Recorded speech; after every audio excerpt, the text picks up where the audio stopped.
Are you ready? Obviously, the answer depends on the ready for what implication coiled inside the question. The questions, are you ready to make love, share a pizza, go to Jamaica, watch the Super Bowl, or undergo Japanese massage topped off with oil of wintergreen, might command different answers from questions like, are you ready to jog another 10 miles, but this time faster, pay every cent you owe, re-enlist in the Marines, volunteer for a medical experiment in the study of AIDS, or hitchhike to Tegucigalpa, Honduras, and smuggle live ammunition across the border to the Contras? The question here is unusual but specific. Are you ready to abandon all your notions of talking to other people, whatever they are, this instant, and agree from now on to regard every single encounter with every person you meet as an opportunity to make that person like you and want to help you further in your aims in life? Careful. A lot of people will say yes just to see what comes next. If you're truthful, the answer isn't yes. Nothing is coming next.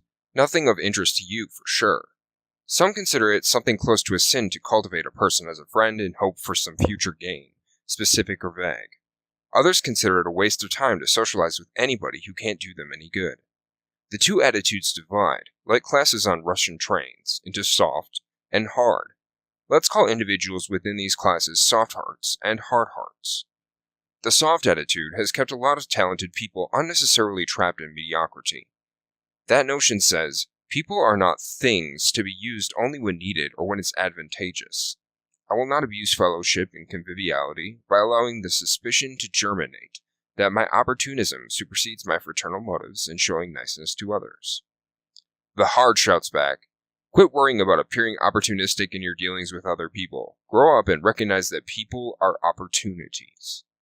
To suppose that hard hearts are nothing but crass and pushy opportunists who use people like tin cans and then smash them and throw them away when they're through with them is either soft heart propaganda, though losers lament, or describes awfully unskilled hard hearts.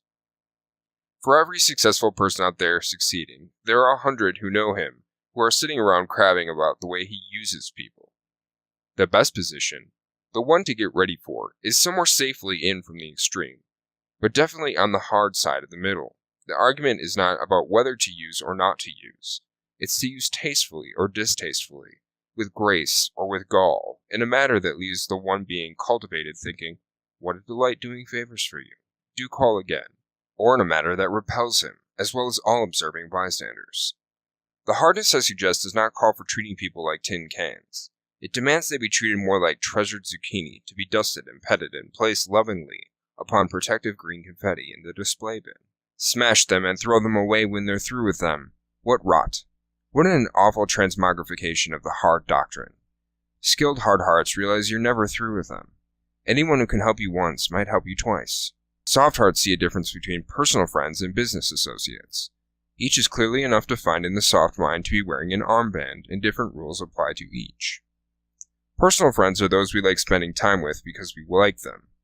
They may do us favors, and big ones, but that's not usually why they were initially enlisted as friends.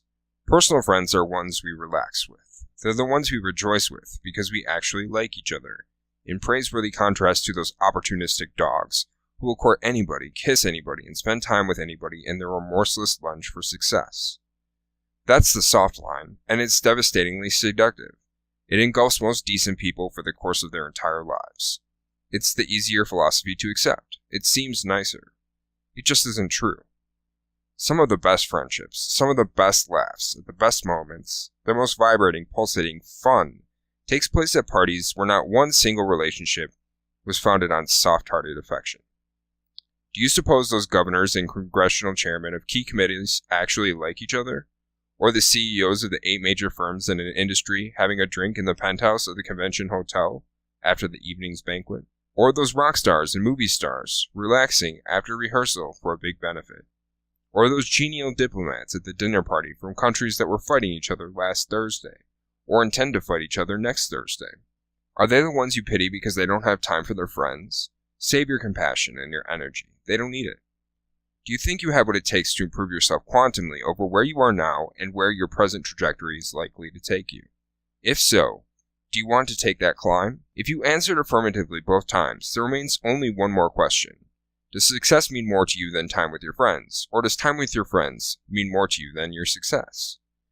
Put that way, isn't the answer obvious? And isn't the individual who opts for success now a little more normal and human, and a little less hard in your eyes? Relax. If you succeed, you can still have friends, dear old friends. Your moments with them can be richer. You'll be able to do a lot more for those friends. You need not abandon friends you like merely because you learn to befriend others for reasons more practical, initially.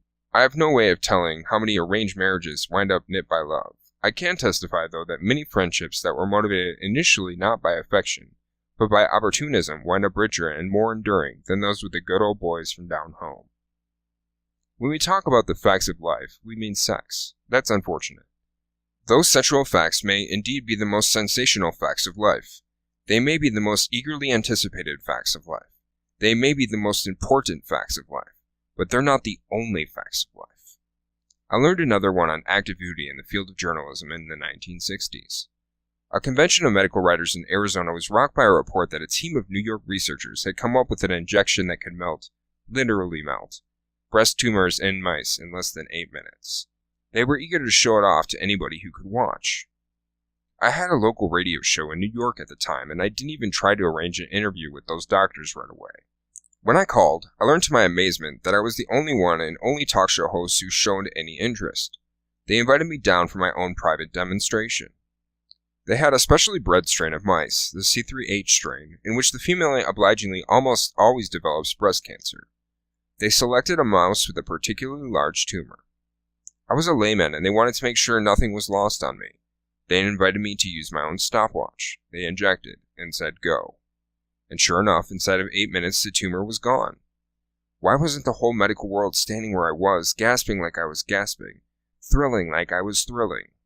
The 3 doctors, the senior and his 2 younger PhD research assistants, politely explained the rivalries that caused big deal cancer research to control their excitement over any accomplishments that looked promising inside little deal cancer research. And despite their headlines for a day, my new friends were strictly little deal research. I was furious. I went back to my microphones and told the world that rivalry and jealousy should stick to show business where they belong, and not endanger our lives by blocking medical research. I invited every MD and PhD medical researcher listening to a rebel demonstration for the next Saturday morning. No official scientific auspices, just a broadcaster showing doctors what 3 researchers had come up with. A room full of curious doctors did indeed show up. The 3 researchers replicated their experiment, passing the mouse around by the tail so the assembled physicians could palpate, feel, and verify the existence of the tumor, injecting their blessed fluid, waiting the 8 minutes, and finally, satisfying one and all that the tumor was now necrotic, dead tissue. And there wasn't the slightest hint of any excitement or even interest on the part of the medical personnel present. Why? Did my doctors do what I said they would? Yes. Did they do it as totally and quickly as I said they would? Definitely. Why then wasn't there even a hint of, hey now, what are we here? One of the younger doctors present had earlier introduced himself as a regular listener to my radio show. I used that connection to take him off to one side and into my confidence. Gene, I said, you and your friends don't seem to be particularly impressed with what you've seen. He seemed relieved that I'd come to that conclusion single-handedly, sparing him the need to tell me. Why not? I asked. Did you see the senior doctor? He said. I replied I'd seen him take a mouse, verify the existence of a breast tumor, inject the mouse, and 8 minutes later verify that the tumor was gone. What else should I have seen? His white laboratory coat was not only stained, the doctor said, but his buttons, not just one, but 2 whole buttonholes, were out of whack. The most empire-shaking court-martial in British annals concerned the acquittal of a British officer who was apprehended chasing a young woman completely, he that is, in the nude, down the corridors of a hotel in Singapore. His defense attorney successfully mobilized a long-forgotten clause in the British officer's conduct manual that said, uniform regulations shall be suspended to allow for officers to dress appropriately for the sport, activity, or pursuit of which they are engaged. Making them talk is a neglected tool of achievers. A million words are written on the importance of appearance, for every one written on what you do and what you say after you appear. Appearance is the anthem. Conversation is the ball game. Are you sure you are dressed and groomed and shined and clipped and fragranced and filed of nail, erect of posture and pleasant of breath, for the sport, activity, and pursuit which you are engaged? Which is making people think that meeting you is a major event in their day, if not their lives, and making them friendlier and more likely to support your endeavors. Only about 10 cartoons in American magazines have become classics, and the one to recall here is the cartoon that showed hundreds of thousands of tuxedoed, swallow-tailed penguins sprawled upon the Antarctic ice cap. A large group of those penguins were clustered around one of their number, dressed in an outrageous checkered vest with gold chain, sunglasses, jaunty beret, and a lit cigarette perched in a rhinestone-studded cigarette holder.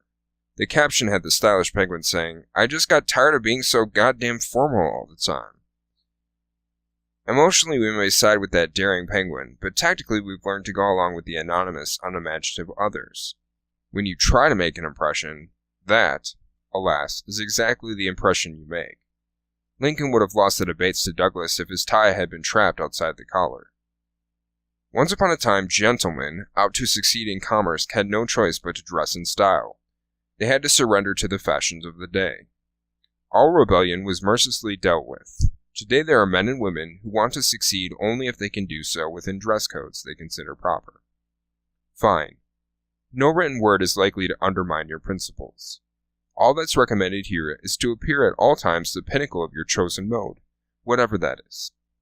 If you're a three-piece suit man, make sure the vest is properly buttoned, the pants bear a crease, and the jacket doesn't carry the fallout of yesterday's egg foo young. If you're a sweater and slacks man, be a good sweater and slacks man, with attractive sweater and deep slacks.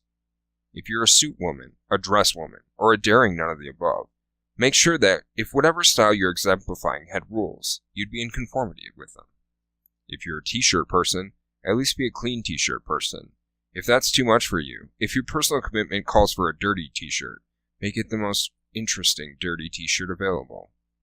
No dress style calls for sloppy shoes and run-down heels, torn or tacky clothing, things buttoned the wrong way, things sticking out of the wrong things, or things tucked into the wrong things. You do not have to make a grand impression with your dress. In fact, doing so might detract from your overall effectiveness. How many people do you know who impress others with their dress who also succeed in impressing other ways? Archimedes said, "Give me a place to stand, and I will lift the world." I say, give these principles of making them talk a fair chance. Meaning, don't dress destructively, and you'll lift much more out of your world than you ever thought was loose and liftable.